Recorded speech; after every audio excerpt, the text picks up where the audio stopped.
Hello friends, this is Somaranjan Nayak and I welcome you all to my channel The Mango Researcher. Dear friends, you all must have got lots of advices of the things that you should do in PhD. But this video is different. It will tell you about what are the things that you should not do in your PhD if you want to be successful in it. I hope this is beneficial to most of you. So let's dive in. The first mistake that many of the researchers do is staying in lab for 24/7. Dear friends, you need to make it sure that almost invariably you should have a in time to the lab and an out time from the lab. Why is it important? It's important because you are a social animal. You need to understand you have a life beyond this lab time. You need to talk to friends, you need to talk to your parents, you need to talk to many other people from whom you can learn about their mistakes that they do in their research. And more than that, after working a long day, you need a rested mind, because a mind which has been rested well is peaceful, and a peaceful mind is very much important for the innovation to be done the next very day. So don't stay in lab for 24/7, have a fixed schedule. The second mistake that people make while they choose guide. Most of the people, what they think is that a big name is the best guide. Not always. What do we look into when we go for a guide? We look into the Google Scholar and look into their citations. We go and visit their labs. The bigger the lab, the more the citation we feel, the better the guide is. But I sincerely feel that solely these two factors should not define your choice of guide. You should look into the lab culture. You should ask the lab mates regarding the group meetings. How are they? How frequent are they? What they do in their group meetings? What is the bond that the lab mates share is very important. You can ask them. You can ask the students how many papers are produced or are written by individual students. And you can also look into the places where the alumni are in today's date. What are they doing in today's date? You can always look into it. Some of you might question, is citation and number of papers not the same? Not always, because a guide or a faculty has got collaborations from various labs, from various other people, so they keep on getting citations for work done in other labs too. So citation and number of papers of each student in the lab have got some difference. So don't make this mistake. The next mistake that people do is a feeling that you need to study everything under the sun, and that's a mistake. Why? Because there is so much to learn in each specialization, in each branch, that 5 years is almost not adequate to study everything. So when you decide regarding the topic of your PhD, when you know roughly what your PhD will be based on, make it sure that you get to know or you get enough knowledge regarding the machines that you'll be working on. You need to know about their functionalities. You need to know about their limitations. You need to know about their principles. It itself is a time-taking process.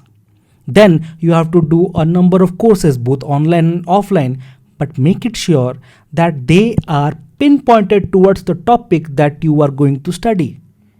You should not take up any random subject. You can take because of your interest, but make it sure that you have enough time to learn about these things. Beyond that, you can take some courses. I have no problem at all. I insist you should take some courses every semester so that you keep on learning. But make it a point that you don't waste time in reading something which mostly won't be used. The next mistake that many of the research scholars do is that they prefer to put in more physical work than reading the literature or the required subjects. And this is something which will put you in difficulty. You should understand that there are so many theories, there are so many machines which are of use to you in your project. And you should be precisely knowing where to use what to use when. And for that, you need to read a lot. I would say, my philosophy says you should do the reverse. You should read more and you should work less. And I would suggest you that go for quality work than quantity. And if you want to aim at quality work, then reading is a must.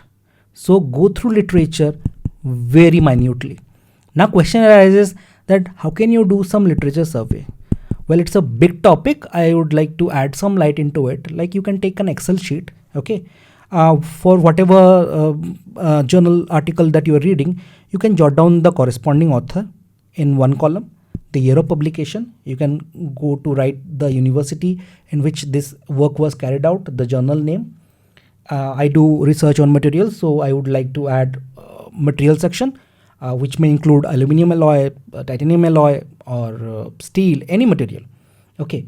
And when you go on to read a journal article, the first thing that you should read is the abstract. So I would suggest that 2 or 3 important points that are written in the abstract, do jot them out in this Excel sheet, and also go to the conclusion and write some sections of the conclusion in the Excel sheet point wise also. Why is it important? Because next time when I ask you that, dear, can you tell me how many publications were there in 2020? You have, okay, you would go to this section, count, okay, then you will say there are 3 publications. Okay. If I would say that, can you tell me how many articles are published in 2018 for the titanium alloy? You go to this section and you have it. So this is this I have made particularly for my area of research. You can do the same in your area of research. Do take help of your faculties and senior to prepare a chart of this sort. Last but not the least, the most important point, that is health and sleep is secondary. Okay, so the beauty of research is that it expects you to create new or develop a better understanding of the existing thing. Okay, you can't repackage, you can't do it. Got my point? You can't repackage things in research, and when you can't repackage, it takes time to innovate. Innovation is a time-taking process. And at times it such happens that because there is lots of hard work that is involved in research, people put health, sleep to the backseat. They don't take care of it. And then you get to see them suffering from eating disorders, sleeping disorders. People become obese, high blood pressure, depression. If you look globally, then across all countries, PhDs are prone to such disorders, if you don't take care of sleeping on time or eating healthy food.